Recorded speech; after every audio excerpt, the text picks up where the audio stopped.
Welcome to the Clarinet Podcast, the show about all that's new and neat with clarinet, with the neatest people in the industry. You can support the ongoing production of this independently produced program by donating to our Patreon at clarinet.com/support. Supporters get early access to extended ad-free podcasts and exclusive access to patron-only episodes and live events. And now for today's episode of the show, Goal Setting with Jenny Maclay. I've just been trying to focus on the present more than the past or the future, which is very difficult to do, actually. So I think that's helped me as a person, but especially me as a musician. Jenny Mcclay is the founder of jennyclarinet.com, and if you've spent any time on the internet as a clarinetist, I guarantee you've come across her website. This is her second time on the podcast, and I'm thrilled to have her on today to discuss New Year's resolutions, both hers and mine, and also how you can take part in some of her motivational bootcamp series that combine interactive elements of social media with a structured practice routine that will help you stay on track. We also discuss why maybe everyone deep down is a morning person and why you should start to integrate mindfulness into your practice routines. And no matter where you are in the world, I want to wish you, your family, and even your clarinet a happy new year with successful practice. Today's episode was brought to you by the generous support of the following sponsors. Chamber Music Northwest is hosting an international clarinet celebration and competition from June 24th to 30th in Portland, Oregon. You can compete to win over $20,000 in prizes in the Young Artist Competition, take part in clarinet ensembles, masterclasses, and clarinet mentor amateur workshops, and enjoy concerts by world-class artists including Corrado Giuffretti and Jose Frank Ballester. Deadline for the Young Artist Competition is January 15th, and clarinetists aged 30 or younger may apply. Passes to the Clarinet Celebration are on sale now, and you can learn more at cmnw.org. D'Addario Woodwinds has an exciting new weekly trivia show called Don't Blow It. You can check it out every Wednesday at 3 p.m. Eastern Time on their Instagram channel. And if you know the right answers to the questions, you might even have the chance to win some amazing new gear. By the way, if you haven't had a chance to try D'Addario's new reserve clarinet reeds, you're in for a real treat. They're using some really amazing new technology and manufacturing techniques that are helping achieve super consistent results. You can pick up a box at your local music store or head to clarinet.com/reeds to buy a box right now. So I'm here again with Jenny Mcclay, who's back on the podcast for a second round. Jenny, welcome to the show. Thank you. So since we last chatted, you've been super active, as you always are, online with your blog and also with your Facebook page there with your Jenny Clarinet. And also you've moved to Montreal. So I'm wondering if you could just quickly update me on where you're at in the clarinet world and your career and how things are going. Yeah, absolutely. So I think last time we spoke, I was in Paris. I was getting my master degree with Philippe Couper, the Versailles Conservatory. I finished that. I moved to the great Canadian North, where I just experienced my first little bit of winter. I'm in Montreal at the University of Montreal, getting my doctorate with André Moisan. And so how are you enjoying the Canadian weather during this season? I like it so far, but I realize I've only experienced about a month of snow and cold, and so I can't really talk until I've lived through a little bit longer. The weird thing about Canadian winters, for those who aren't used to them, is they get started around the end of October. It gets really, really cold. And then around December, people are like, oh yeah, it's okay. I can deal with it. It's almost over, right? And then, come March, it's still cold. And you're like, oh my God, make it stop. Make it stop. That's definitely... I'm ready for that. Well, and I grew up here, and when it's January, and it's actually January, February is the worst to get the absolute coldest. In Calgary here, it can go down to like minus 40 or 50 Celsius with wind chill, and it's incredibly cold. So what are you doing to mitigate the risk and harm to your clarinets? I actually have a scarf. I have a scarf that's Canadian themed. It has moose on it, and I wrap it around my case. I have a hard case that I put in an Altieri case cover, and I wrap it with scarves and sweaters, and I have humidifiers, and I'm very careful. I don't go outside for a long period of time. I make sure that it's always room temperature before I play it. So I'm very careful because that's my worst nightmare is a cracked clarinet. Are you driving there or walking everywhere? Taking the bus, taking the metro, walking a little bit, but just not exposing the clarinet to long periods of cold. Because I did hear about a new case actually that has sort of a plug-in and you can put in your car. I thought that was kind of a cool idea. Or maybe it's not your car. Maybe it's when you get to somewhere, you can plug it in and it warms it up slowly. It seemed like I think it's by Lomax. Okay, that's brilliant. I'll have to check that out. Yeah, it might be a good idea. So all that I do is I just hope for the best. That's pretty much my philosophy. Yeah, I mean, I honestly, every clarinet I've had in Calgary here is cracked at some point, except for my more recent ones. Ever since I started using those D'Addario Humidipack things, it's been great. Have you tried those? I use humidity packs. I haven't tried the D'Addario ones yet, but I use those that you keep in the reed case, and then I put my reed cases in a sandwich container so it's airtight, and then I replace them. They make bigger ones. I think they're by a brand called Boveda, and then D'Addario sort Okay. of sells them under their own name. But yeah, they're like a little bit bigger, and they go in the case, and they keep it at ideal humidity. And I found that's helped. But man, it's just so cold here. But anyway, so that's awesome. And how about your boot camps? How did your first boot camp wrap up? My boot camp was great. I think the first one I did was the Behrman boot camp about a year ago, and that one was really popular. I've done several since then. I've done the Krebs boot camp where you complete all 416 progressive studies. I did that this past summer. Since then, I'm probably forgetting a few. I've done the UL boot camp, and then for 2019, I've created a French boot camp, which is 12 months of French etudes, studies, and repertoire. It starts with the Rose 40 studies, then it goes through different repertoire, the Rimbaud, the Messager, and my personal favorite, the Francais Concerto. You know, I think you have done 3 or 4 of them, and it's funny because I remember you invited me to the second one in the summer there, but that was, just after my wife had given birth, and we were kind of scrambling around for a few weeks trying to. Right. It was That's a good excuse. Yeah, it was not my best practice months. Let's put it that way. So I'm sure. So how have people found these boot camps? You're working through all the exercises, and it's kind of a community environment, right?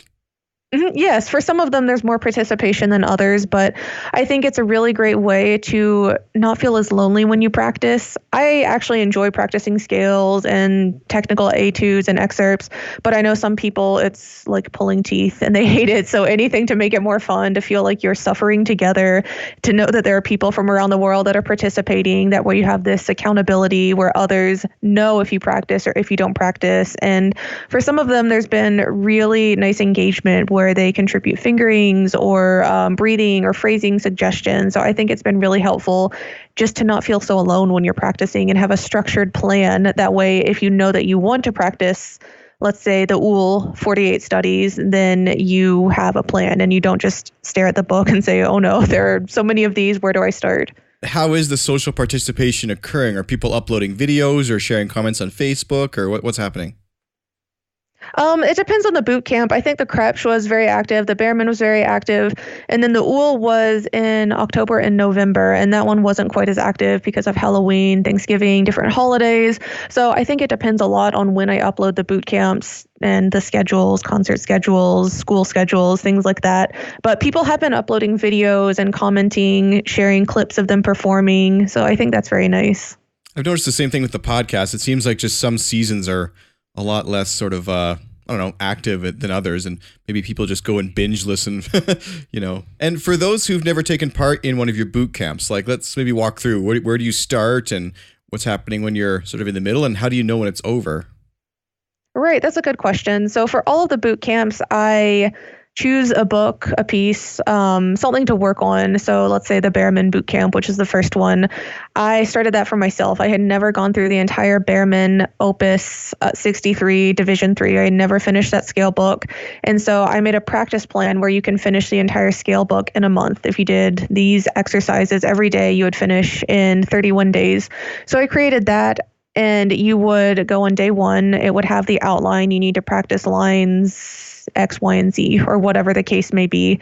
And then you would practice those. And I created a Facebook event page where you could communicate with other people that were participating in the event. And so each day you would have specific instructions. I would give advice, tips, tricks, suggestions, anything like that to help along the way. And then by the end of the 30 days, or in the case of the UL, the 60 days, you would be finished with the entire book. So I organized a book or a piece in a very manageable way where you take a chunk at a time. So the theory that the social element of the practicing helps you stay motivated is pretty, it seems sound. But how's it working in the real world? What's the feedback been from people who've tried it? I think the feedback is good. I know that participation does depend on their schedule, but for the people we've had some loyal boot campers that participate in every one, and I think they really enjoy the experience. They enjoy getting to know other people. I know that I've certainly met people from around the globe that are participating in the boot camps, and so I think it's nice to meet other people, to be accountable to other people, and also just to practice and feel like you're not so alone. And if so people want to take part in this themselves, where can they head to and how do you get started? Right. So if you want to try any of the boot camps, they were scheduled during specific months.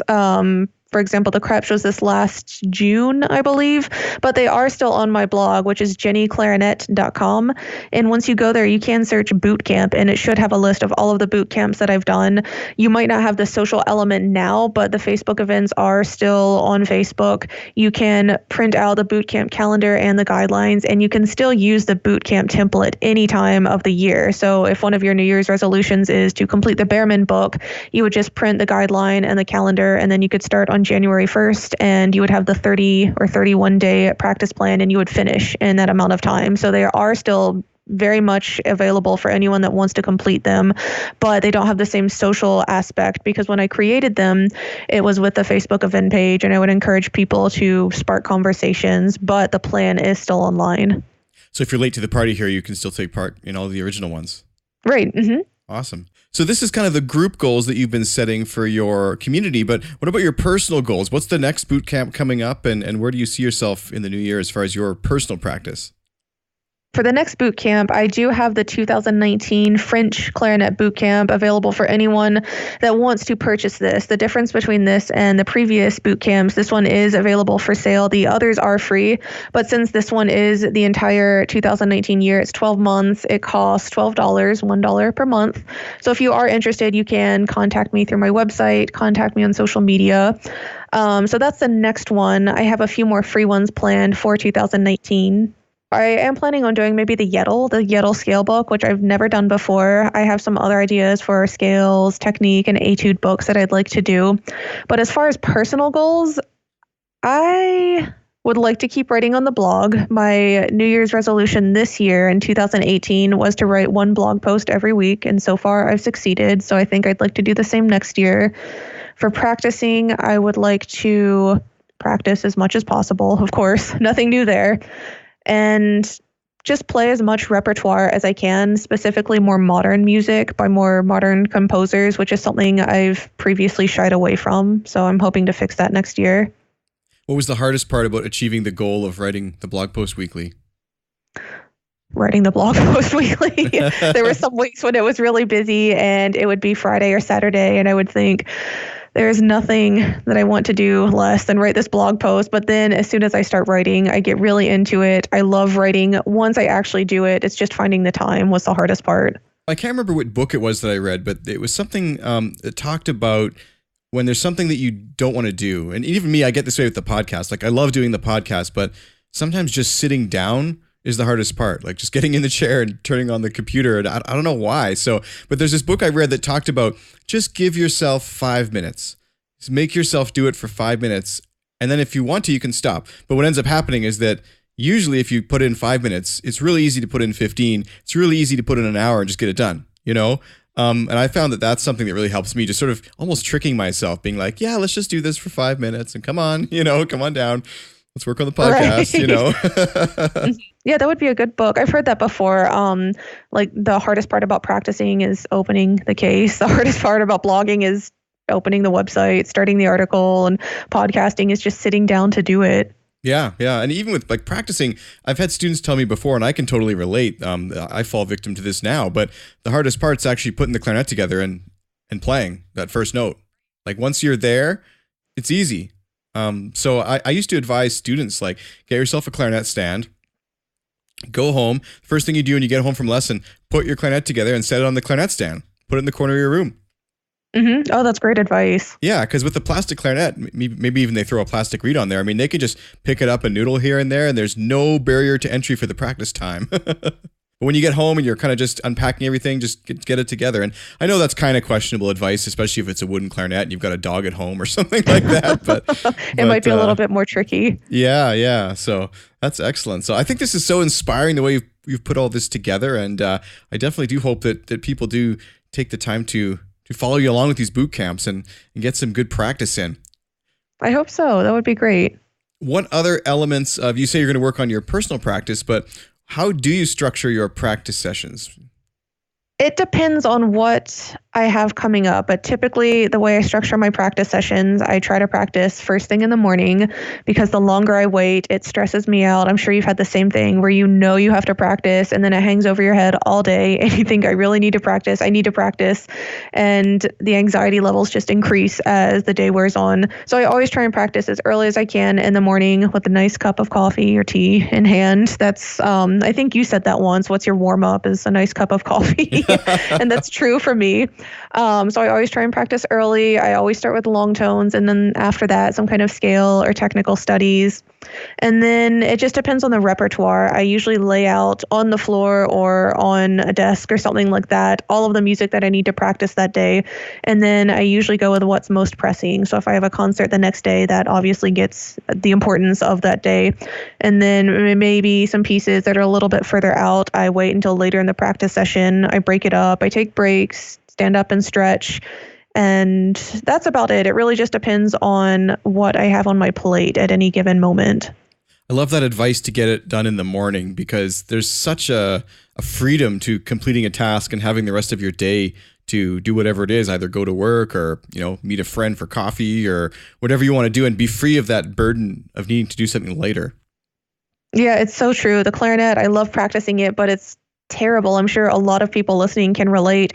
Just having that feeling, that weight on your shoulders that you know you should practice, but for whatever reason you're waiting, you can't practice. And personally, I don't understand night practicers. That would stress me out so much to have to wait all day and then practice at night. You could be tired, you could be hungry, you could be whatever. And if you don't practice, then you have to wait until the next day and start over again. Someone once said to me that there's two types of people, morning people and those people who don't know that they're morning people.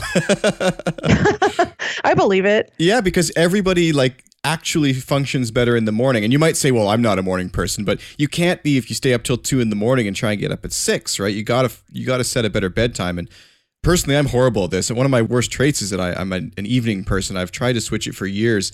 But I'll oftentimes let the weight of something I need to do hang around all day long, and then I find that it's 1:30 in the morning and I'm just getting to complete it and it feels great, but now I got to go to bed. Mm-hmm. Yeah, there's no time to do anything else, to relax, to do what you want to do. It's just what you have to do. Well, and it's actually really poor time management because a task that maybe takes 90 minutes, it takes maybe longer because you're tired, but plus you worried about it all day. Mm-hmm.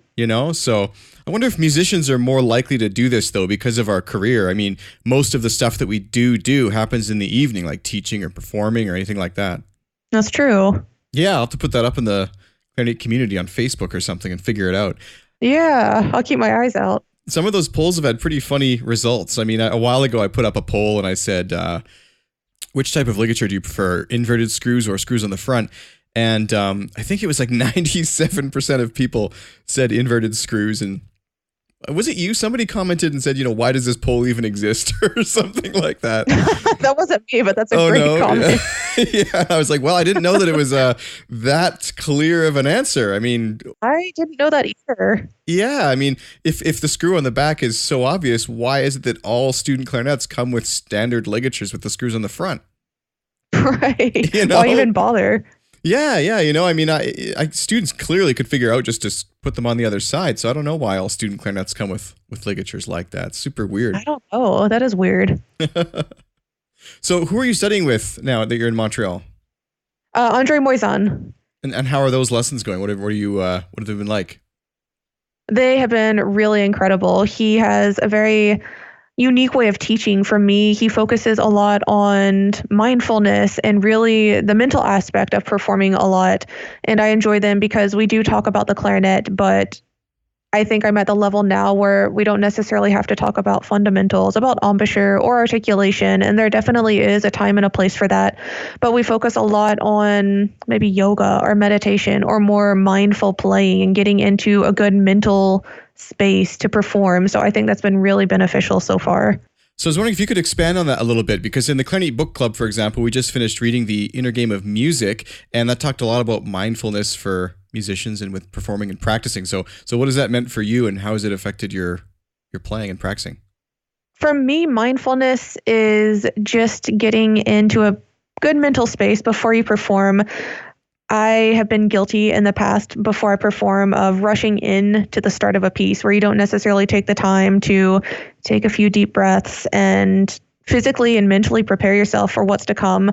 I'm very lucky. I don't get nervous when I play, but I do get excited. I get anxious, I think, about the mistakes that could happen.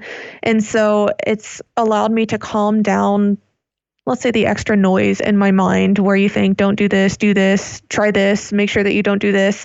And it's been very freeing. And it's something I've been meaning to do for a while, actually, is practice meditation, practice yoga.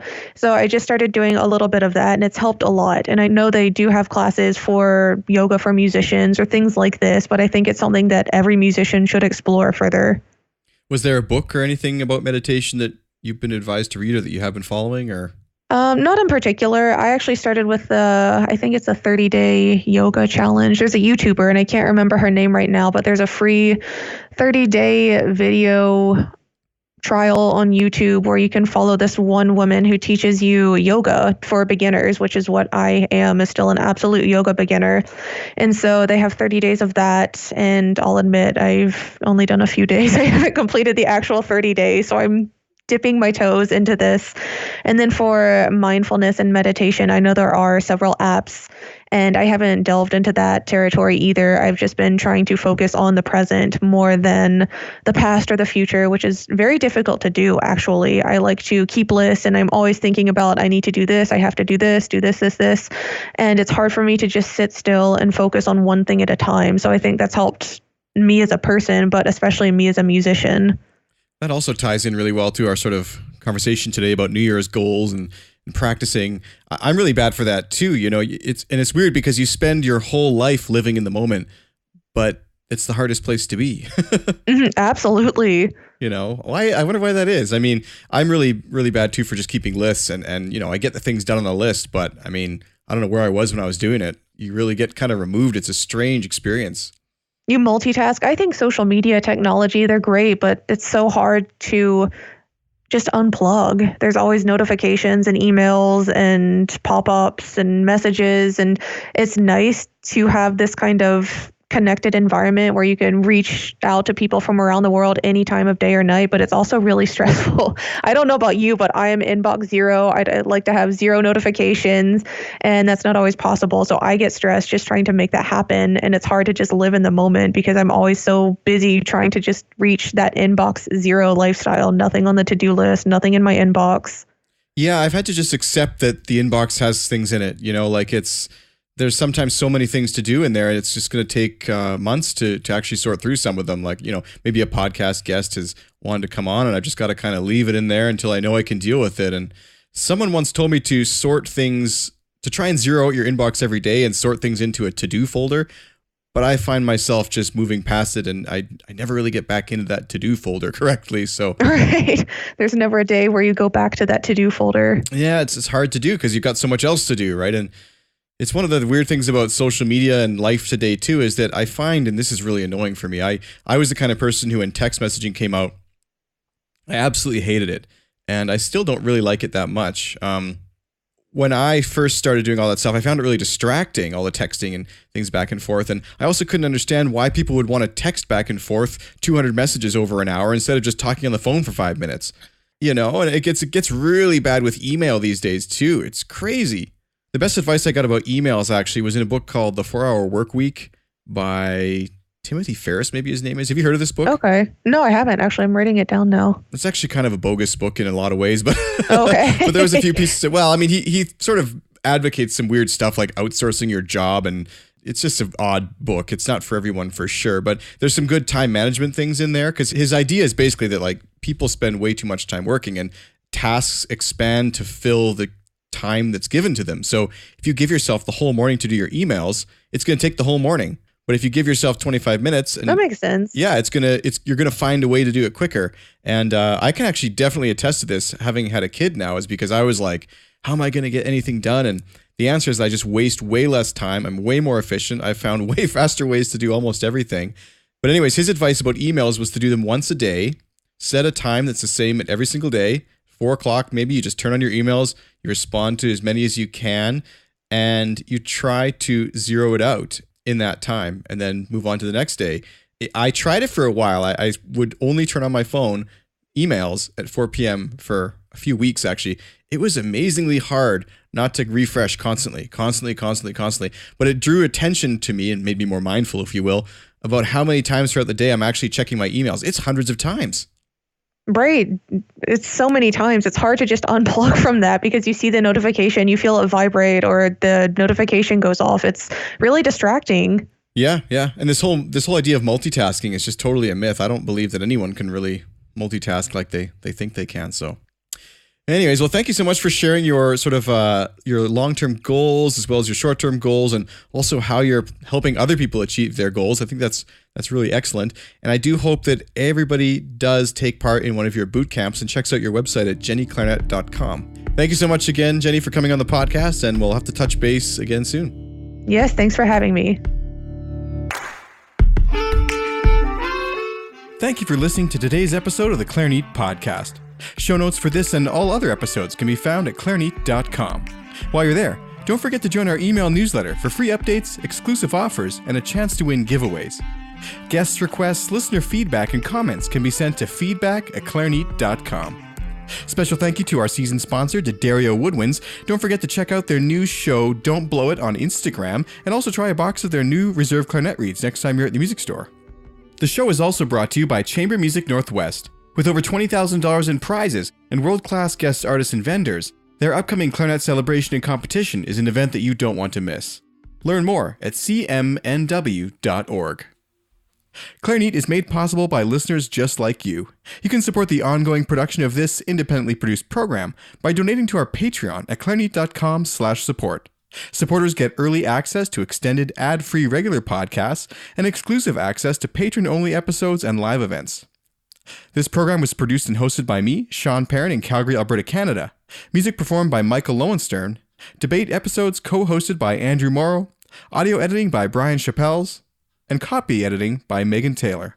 That's all for now. Be sure to tune in next time for more of what's new and neat with clarinet with the neatest people in the industry on the Clarinet Podcast.